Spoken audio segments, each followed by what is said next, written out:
Vous êtes dans le doute? Je vous comprends.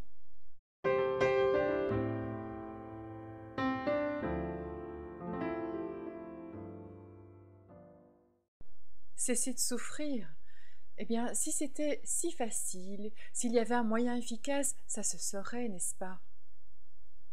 Eh bien oui, ça se sait, mais ce n'est pas encore très répandu.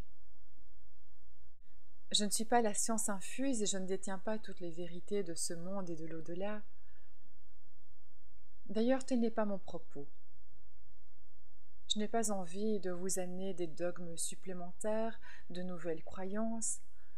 Ce que je souhaite, c'est vous faire expérimenter les choses et que vous découvriez votre vérité intérieure. Alors comme le doute est le propre de l'être humain, et qu'il est vrai qu'il y a de nombreuses propositions sur le net, entre les formations, les ateliers, les conférences, les livres, etc., tout le monde vous prêche la bonne parole et vous ne savez plus très bien qui croire. Allez-vous vous faire arnaquer? Est-ce juste un moyen pour certains de s'enrichir? Eh bien, ma proposition est très simple. Je vous propose un atelier ce soir qui est gratuit et ouvert à tous. Comme ça, vous pourrez tester avant de vous engager dans un atelier ou une formation. C'est pas bien ça? Si ça vous plaît mais que ce n'est pas le moment, ben rien avec ça. Vous pourrez me recontacter plus tard aussi quand ce sera le bon moment pour vous. Mais profitez de l'occasion.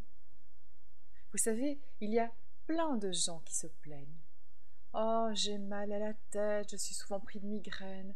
Oh, moi, c'est avec mon enfant que ça ne va pas. Oh, moi, c'est mon conjoint. Oh, mon travail, si tu savais. Et puis, il y a les peines plus grandes, comme celles que l'on rencontre quand on a perdu un être cher et que l'on est en période de deuil. Et les grands traumatismes et les chocs de la vie, bien entendu. Mais que votre peine, que votre colère, soit petite ou grande, à partir du moment où ces sentiments sont en vous, ils sont dérangeants et ne vous permettent pas d'être heureux. Quel que soit l'état qui vous traverse pour le moment, je vous donne l'occasion de tester de nouvelles pratiques. Il y a des gens qui s'enlisent dans la douleur. Ce n'est pas que c'est vraiment volontaire, c'est sans doute inconscient. C'est comme si le fait d'aller bien, ils ne le méritaient pas. C'est comme si, pour être fidèles à quelqu'un qu'ils ont perdu, ils devaient rester dans la souffrance. Mais rien n'est plus faux. Imaginez quelques instants votre disparu, vous souhaitez d'être malheureux toute votre vie, mais c'est impensable. Nous ne sommes pas là pour être malheureux, nous sommes nés pour être heureux. Et s'enliser dans la souffrance, c'est un choix, comme vouloir en sortir est un choix. Je vous propose un accompagnement simple, mais très efficace. Nous enlèverons couche après couche ce qui vous bloque, ce qui vous maintient dans la souffrance. Je suis passée par là et je sais très bien de quoi je parle. Et encore une fois, ne me croyez pas. Venez tester, c'est gratuit. Allez, je vous attends.